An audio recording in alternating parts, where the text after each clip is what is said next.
मेरी शादी जिस घर में हुई थी वहां पर मेरी दो शालियां थी। और मेरी शालियां मेरी बीबी से बहुत ही ज्यादा खूबसूरत थी, जिन्हें मैंने आज ही पहली बार देखा था, क्योंकि रिश्ता बहुत ही जल्दीबाजी में हुआ था। और उस टाइम मैंने सिर्फ अपनी पत्नी को ही देखा था। मेरी शालियां मेरे सामने नहीं आती थी। और आज मैंने जब से उन दोनों को देखा था, मेरे होश उड़ चुके थे, क्योंकि दोनों बेहद ही हसीन और खूबसूरत थी। उन दोनों को देखकर ऐसा लगता था मानो कि वह कोई परी हो। वैसे तो मेरी पत्नी भी खूबसूरत थी, लेकिन मेरी शालियां मेरी पत्नी से भी बहुत ज्यादा खूबसूरत थी। विदाई से पहले दूध पिलाई की रस्म में वह दोनों मुझे घेर कर बैठी हुई थी।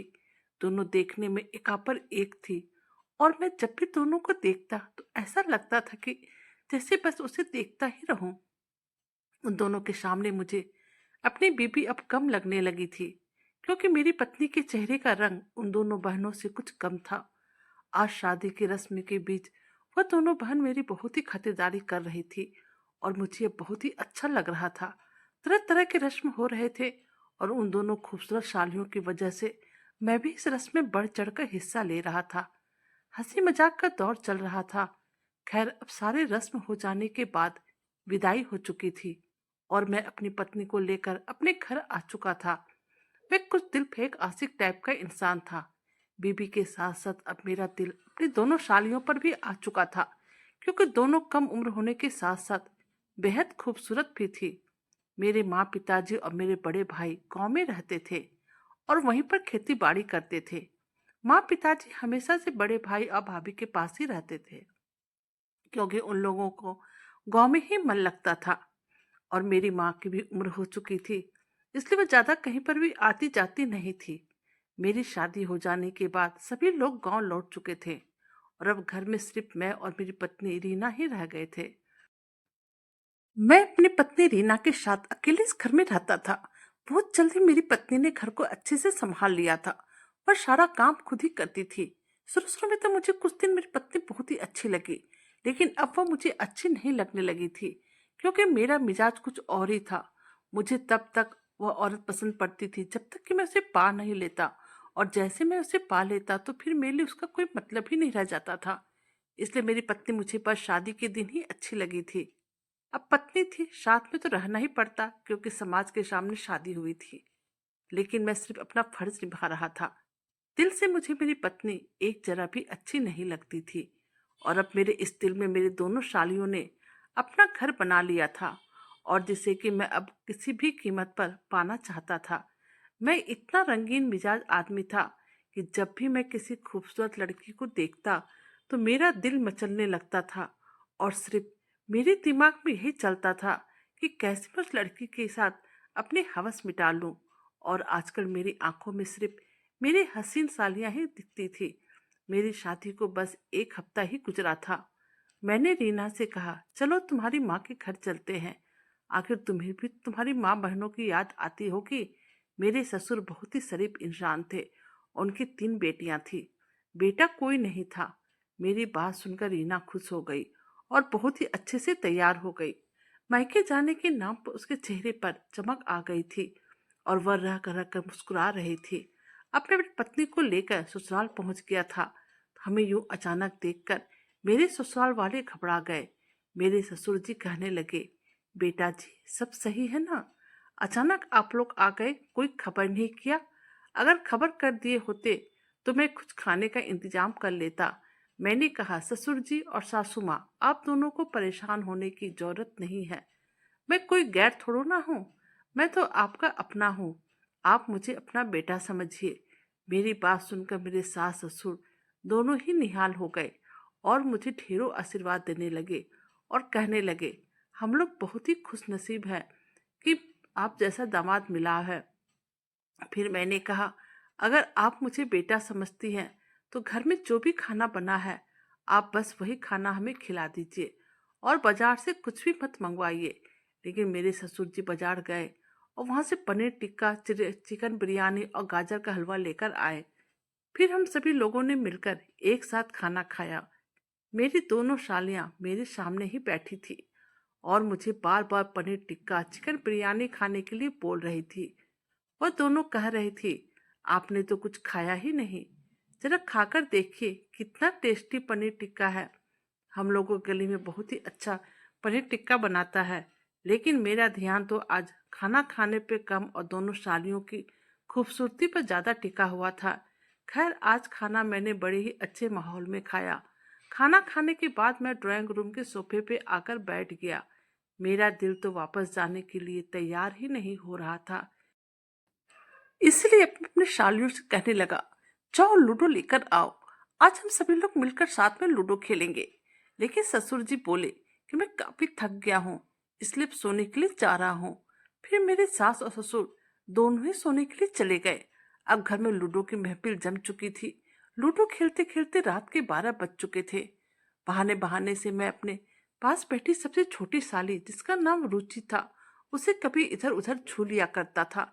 फिर कभी कभी मैं दूसरी सालिया, जिसका नाम पूनम था, उसकी भी गाल को मैं खेल खेल के बहाने में छू लेता था, क्योंकि वह तीनों बहन में सबसे ज्यादा खूबसूरत थी और वह मुझे शायद अपना बड़ा भाई समझती थी। इसलिए वह मेरी हरकत को शायद ठीक से समझ नहीं पा रही थी। मेरी पत्नी ने मुझे कई बार कहा कि चलो अब घर चलते हैं और घर चलकर सो जाते हैं।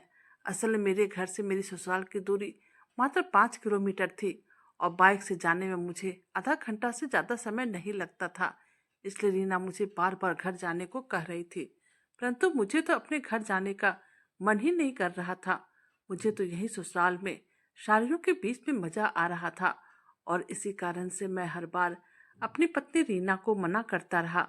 लेकिन वह हर बार यही कहती, मुझे नींद आ रही है और देखो काफी रात हो गई है, चलो अब हम लोग भी चलते हैं। लेकिन मैं हर बार उसकी बात को टाल जाता था और हर बार यही कहता था, बस एक बार और मुझे लूडो खेलने दो, एक बार तो मैं अपनी शालियों को हरा दूं। और देखो ना, बार बार बस मैं ही हार रहा हूँ। और फिर इसी चक्कर में रात के 12 बज गए। तो अब मैंने कहा, देखो रात कितनी हो गई है और अब घर जाना बहुत ही मुश्किल है।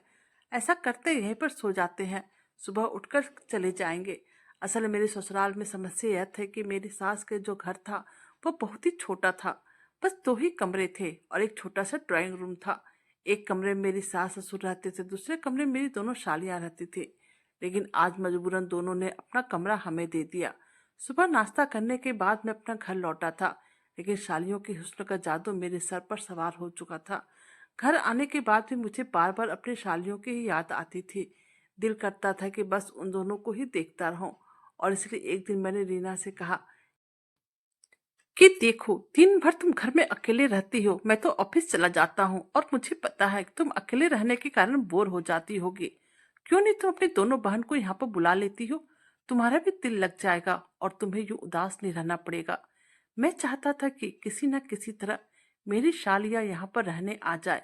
मुझे तो लगा था कि मेरी बात सुनकर मेरी पत्नी खुशी से फूले नहीं समाएगी, लेकिन वह कहने लगी, मेरी बहन अपने घर में ही ठीक है और मुझे तो घर के कामों से फुर्सत ही नहीं मिलती है, तो मैं बिल्कुल भी बोर नहीं होती हूँ। अगर कभी मैं बोर फील करती भी हूँ, टीवी देखकर अपना दिल बहला लेती हूँ। लेकिन मैं चाहता था किसी न किसी बहाने से मेरी कोई ना कोई शाली यहाँ पर आकर रहे, ताकि मैं उसके हुस्न को देखकर अपनी आंखों को ठंडा करता रहूं। लेकिन पत्नी थी कि वो अपनी बहनों को बुलाना ही नहीं चाहती थी। और अब मैंने अपनी शालियों को बुलाने के लिए मन ही मन में एक प्लान बनाया। आज रविवार का दिन था और मैं घर पर ही था। मेरी पत्नी ने पहले नाश्ता बनाया और उसके बाद वह कपड़े सुखाने के लिए छत पर चली गई। पूरे बाल्टी भर कपड़े लेके वह छत पर सुखाने के लिए गई थी। जैसे वह छत पर गई, मैंने सीढ़ियों पर सरफ वाला पानी गिरा दिया, जिस कारण से बाल्टी लेकर जब रीना छत पर से नीचे उतर रही थी, तब उसने उस सर्फ वाले पानी पर ध्यान नहीं दिया और फिर उसका पैर जोरों से फिसला और गिरते गिरते वह नीचे की सीढ़ियों तक पहुंच गई। अब वह चिल्ला चिल्ला कर रो रही थी और मैं तो छुप छुप कर सब देख ही रहा था कि कब मेरी पत्नी सीढ़ियों पर से गिर जाए। चिल्लाने की आवाज सुनकर मैं दौड़ा दौड़ा पत्नी के पास गया तो देखा कि वह अपना पांव पकड़ आखिरी सीढ़ी पर बैठकर रोए जा रही थी। मैं फौरन उसके पास गया और उसे सहारा देकर कमरे में ले गया। उसका पांव पूरा नीला हो चुका था और वह बिल्कुल भी नहीं चल पा रही थी। वह दर्द के मारे चीख रही थी, चिल्ला रही थी। लेकिन मैं तो अपने मकसद में कामयाब होने पर दिल ही दिल में खुश हो रहा था। अब मैं उसे घर से अस्पताल ले गया।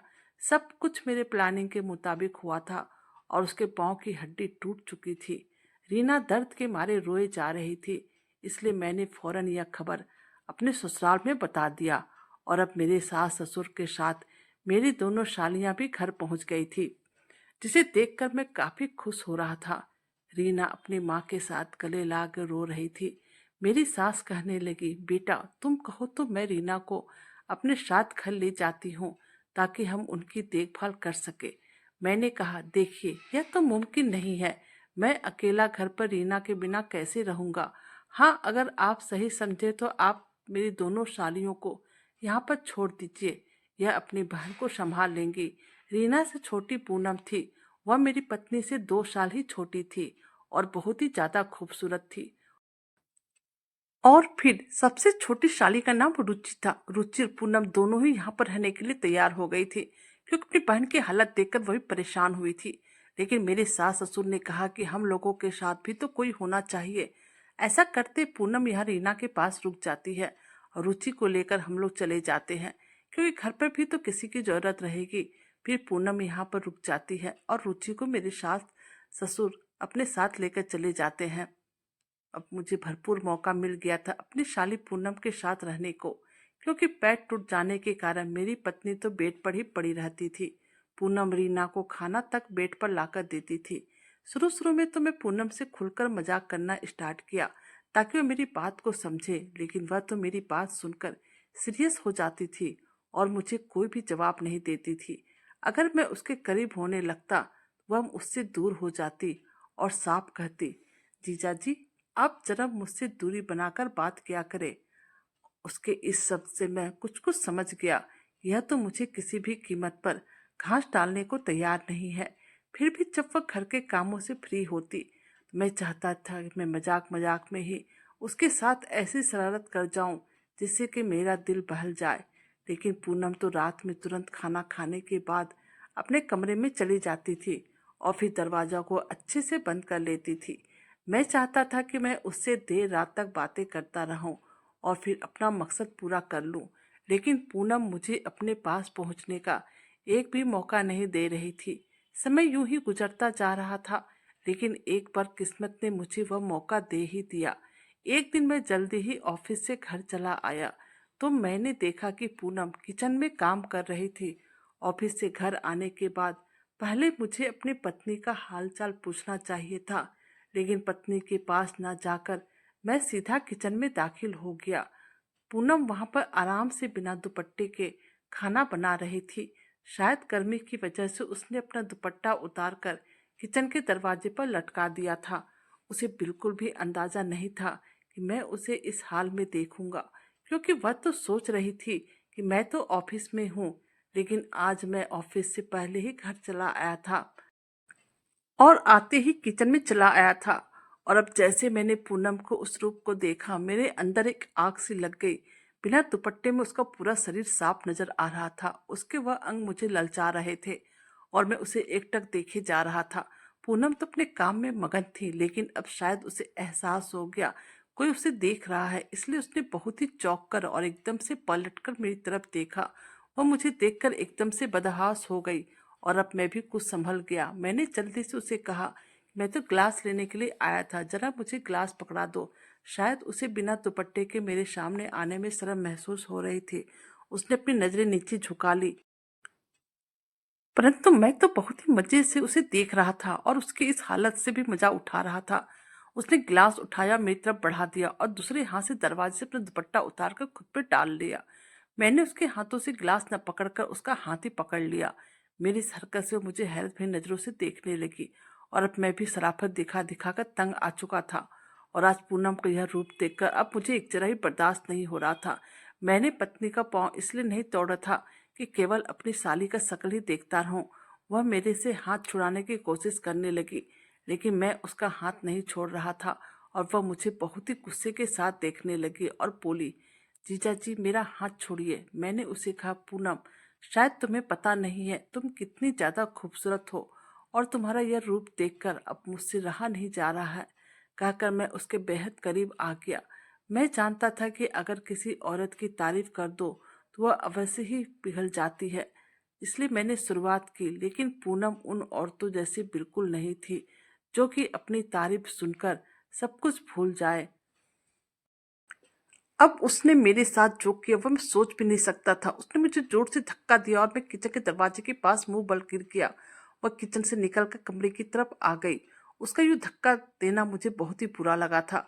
वह होती कौन है मुझे यूं बेदर्दी से धक्का देने वाली। मैं अब तो उसे बिल्कुल नहीं छोड़ूंगा। फिर जब मैं कमरे में आया तो मैंने देखा कि पूनम रीना के पास बैठी रो रही थी। और जैसे मैं कमरे में पहुंचा, मुझे नफरत भरी निगाहों से देखते हुए चुप हो गई। रीना उससे रोने की वजह पूछ रही थी। मैंने कहा बेचारी खाना बना रही थी और इसका हाथ जल गया। मैंने बहाना बना दिया था। लेकिन पूनम तो मुझे गुस्से से घूर घूर कर आंखें बड़ी बड़ी करके देखे जा रही थी। फिर मैं रीना से कहा कि जब इसका हाथ जल रहा था तब इसे बचाने के लिए मैं जल्दीबाजी में इसका हाथ पकड़ लिया, कहीं ज्यादा ना जल जाए। लेकिन तुम्हारी बहन तो शायद मुझे भाई की तरह समझती ही नहीं है। मुझसे हाथ छुड़ाकर तुम्हारे पास आ गई जैसे कि मैं कोई भूत हूँ। मेरी बात सुनकर पूनम मुझे नफरत भरी निगाहों से देखे जा रही थी। अब रीना पूनम से कहने लगी, ये तो तुम्हारा बड़ा भाई जैसा है। अगर तुम्हारा हाथ को पकड़कर देख भी रहा था तो कितना जल गया है, तो इससे तो कोई बुरी बात नहीं है। लाओ दिखाओ हाथ कहाँ जल गया है। लेकिन पूनम यह कहकर कमरे से बाहर निकल गई कि मुझे सुबह अपने घर जाना है और मैं किसी भी कीमत पर अब यहाँ पर नहीं रहूंगी, अपने घर चली जाऊंगी। मैं अपनी पत्नी रीना के सामने जाकर बैठ गया। मैंने कहा, लगता है तुम्हारी बहन अब यहाँ पर रहकर तुम्हारा ख्याल नहीं रखना चाहती है।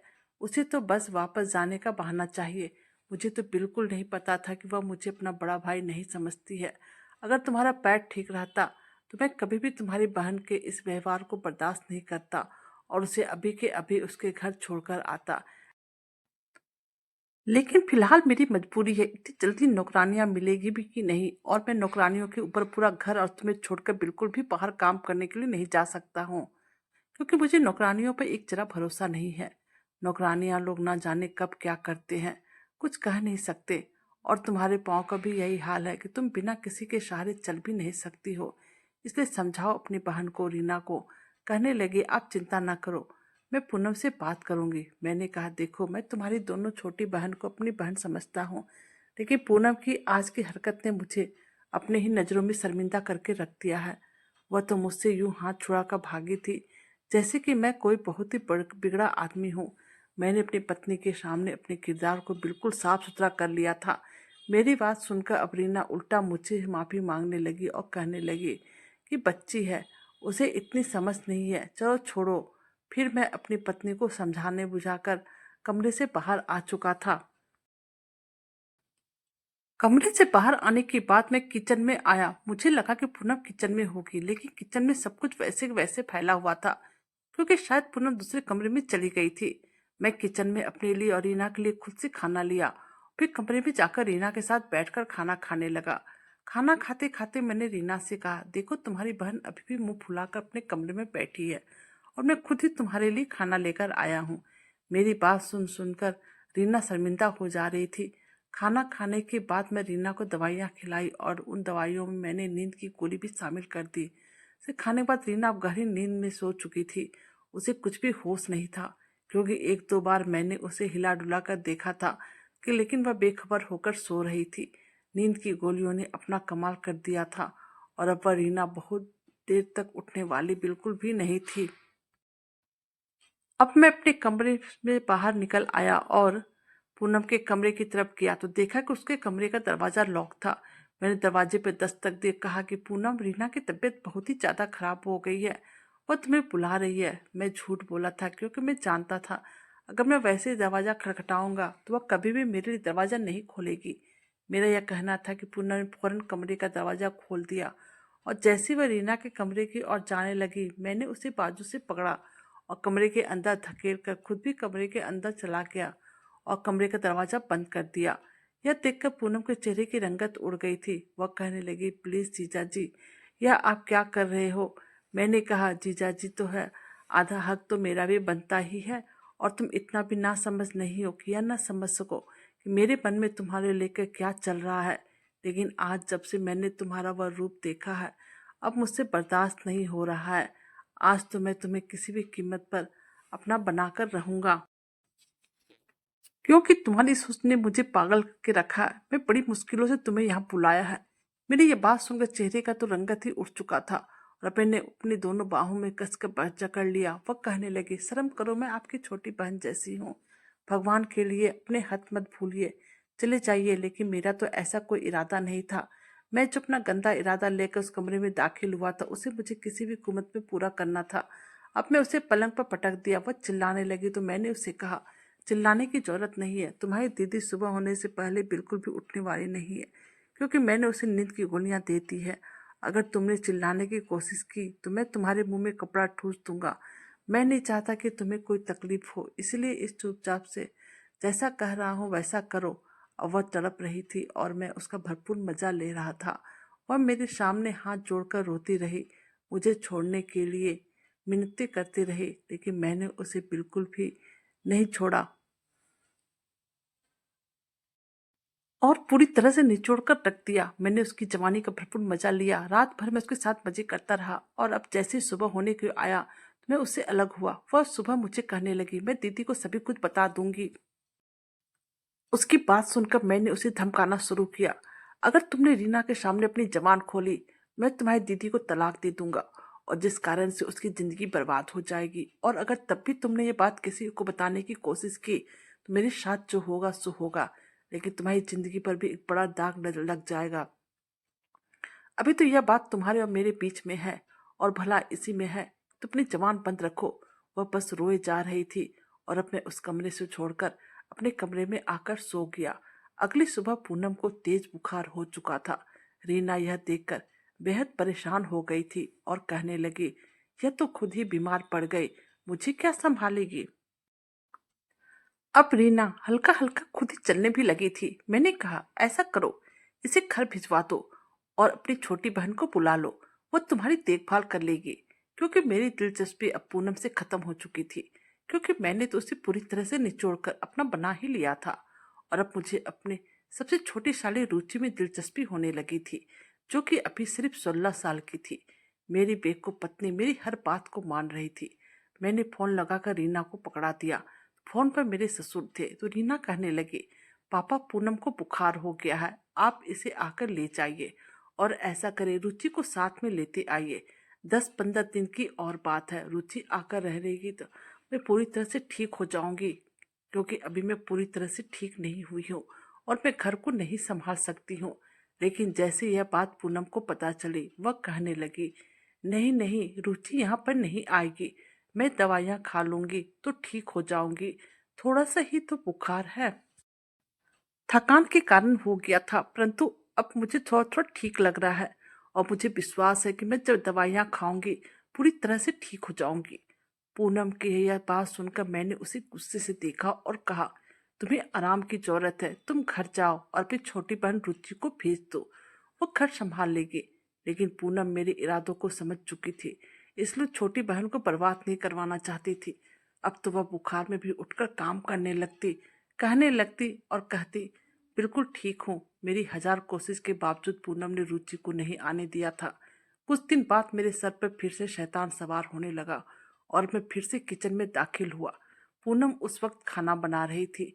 मैं पूनम को अपनी बाहों के घेरे में ले लिया और मेरी इस हरकत पर पूनम ने झट से चाकू निकालकर मेरे हाथों पर मार दिया, जिस कारण से मेरे हाथों पे गहरा कट लग चुका था।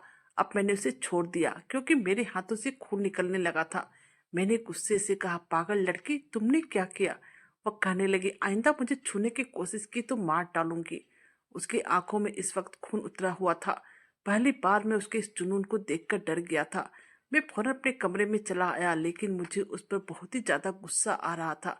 फिर मेरे जख्मी हाथ देखकर रीना पूछने लगी, आपके हाथ को क्या हुआ है और इससे खून क्यों निकल रहा है। इससे पहले कि मैं उसे कोई कहानी सुनाता, फौरन से पूनम कमरे में आ गई और कहने लगी, दीदी, मैंने तो इनसे कितना कहा था कि मैं खुद सारा काम कर लूंगी, आप परेशान मत होइए। लेकिन यह कहने लगे, मैं तुम्हारी मदद कर देता हूँ, इसलिए सलाद काटने लगे। अब देखिए ना, इन्हें कहाँ ऐसे कामों की आदत है, अपना हाथ काट कर बैठ गए हैं। इससे पहले कि मैं कुछ खाता, पूनम की बातों ने मुझे हैरान कर दिया था। उसने मेरी चाल मुझ पर चल दी थी। मैं उसे गुस्से से घूरकर देखने लगा तो अब मेरी पत्नी रीना मुझे गुस्से से कहने लगी, आपको क्या जरूरत है काम करने की, देखो कितना गहरा जख्म लग गया है। फिर रीना पूनम को फर्स्ट एड बॉक्स मांगकर मेरे बैंडेज करने लगी। मैंने औरत का बस एक ही रूप देखा था और वह था कमजोर और बेबस। लेकिन आज जो रूप मैंने पूनम का देखा था वह मुझे आश्चर्यचकित कर चुका था। खैर 3 दिन तक मैंने पूनम को कुछ भी नहीं कहा क्योंकि मैं अपना जख्म ठीक होने का इंतजार कर रहा था। लेकिन मैं अभी सोच लिया था मैं आके उसके साथ क्या करूंगा, क्योंकि वो एक कमजोर सी लड़की थी। मेरे मुकाबले वो कुछ भी नहीं कर सकती थी। और फिर जैसे ही मेरा जख्म कुछ ठीक हुआ मैंने रात के इसमें पूनम के कमरे के दरवाजे पर दस्तक देना शुरू कर दिया। मैंने उसे कहा, दरवाजा खोलो वरना मैं तुम्हारी बहन को तलाक दे दूंगा। मैं समझा था कि मेरी ये धमकी हर बार मेरे काम आएगी और मैं इस बात का फायदा उठाता रहूंगा। लेकिन इस बार कमरे का दरवाजा नहीं खुला। मैं काफी देर तक दरवाजा धीरे धीरे बजाता रहा, उसे धमकी भी देता रहा, लेकिन दरवाजा नहीं खुला। आखिरकार मैं मायूस होकर अपने कमरे में आ गया और लेट गया। लेकिन अब मुझे पूनम पर हद से ज्यादा गुस्सा आ रहा था। अगले दिन ही मैंने रीना को कहा, देखो पूनम काफी दिन से घर को संभाल रही है, तुम्हें संभाल रही है, बेचारी थक गई होगी, उसे घर भेज दो। मेरी पत्नी तो कुछ नहीं बोली, लेकिन पूनम कहने लगी, रुचि यहाँ पर आ गई तो उसकी पढ़ाई का नुकसान होगा, और मैं हूं ना आप लोगों की सेवा करने के लिए। इस बार भी उसने मेरी दाल नहीं गलने दी थी और ना ही रुचि को बुलाने दे रही थी और ना ही मुझे मौका दे रही थी मैं उससे अपना दिल बहला सकूं। कुछ दिनों से मैं महसूस कर रहा था कि खाना खाने के बाद मेरी तबीयत में अजीब सा भारीपन आने लगा था। खाना खाते ही मुझ पर एक बेचैनी सी सवार होने लगती थी। उस दिन भी मैं खाना खाने के बाद लेट गया था, लेकिन नींद मेरी आंखों में थे ही नहीं। मैं लाख कोशिश कर रहा था सोने की, लेकिन मैं सो ही नहीं पा रहा था और मेरी बेचैनी बढ़ती जा रही थी। थक हार कर अगले दिन मैं अपने करीबी क्लिनिक पर चला गया। डॉक्टर ने मुझे कुछ दवाइयाँ लिख कर दी। मैंने वह दवाइयाँ खाना शुरू कर दिया और जब वह दवाइयाँ खाता तो गहरी नींद में चला जाता था। लेकिन उसके बाद मैंने एक बात और महसूस की थी कि मेरी सेहत दिन पर दिन अब गिरने लगी थी। मुझे अपने अंदर बहुत ही ज्यादा कमजोरी महसूस होने लगी थी और मैं जरा से भी चलता तो मेरी सांसें फूलने लगता था। मेरे हाथ पैर सुन्न होने लगते थे। मैं भी रेगुलर डॉक्टर से इलाज करवाने लगा तो मालूम हुआ कि मुझे स्लो पॉइजन दिया जा रहा है। यह जानकर मैं पूनम के ऊपर चिल्ला उठा था, लेकिन वह हंसकर कहने लगी, तुम जैसे लोगों का मर जाना ही बेहतर है। मैं बेबस भरी नजरों से बस पूनम को देखता रह गया और कुछ भी ना कर सका, क्योंकि मैं बहुत ही कमजोर और बीमार हो गया था। कुछ दिनों के बाद पूनम की शादी हो गई। उसने अक्षत से शादी की। वह दोनों कॉलेज में साथ पढ़ते थे और दोनों में बहुत ही प्यार था। पूनम ने अक्षत को सारी बातें बता दी, उसके साथ क्या क्या हुआ था। लेकिन अक्षत सारी बात सुनने के बाद भी पूनम को अपनाने के लिए तैयार था। सारे मर्द हवस के पुजारी नहीं होते हैं, कुछ मोहब्बत के पुजारी होते हैं। रीना को जैसे ही मेरी सच्चाई का पता चला उसने मुझे बेसहारा छोड़ दिया और मुझे तलाक दे दिया। और अब मैं सरकारी अस्पताल में भर्ती हूँ, क्योंकि जहर मेरा पूरा शरीर में फैल चुका है और मैं रोज अपने कर्मों पर रोता हूँ और गुनाहों की माफी मांगता हूँ। मैंने रीना और पूनम से बहुत बार माफी मांगने की कोशिश की, लेकिन उन्होंने मुझे बिल्कुल भी माफ नहीं किया। और अब मैं दिन पर दिन मौत के करीब हो रहा हूँ और मेरी तकलीफ दिन पर दिन बढ़ती ही जा रही है। दोस्तों, क्या मैं माफी के लायक हूँ? प्लीज कमेंट बॉक्स में बताइएगा। दोस्तों, आपको हमारी कहानी कैसी लगी प्लीज कमेंट कीजिएगा। हमारे चैनल पर नए हैं तो वीडियो को लाइक, सब्सक्राइब और शेयर कीजिएगा। Thank you.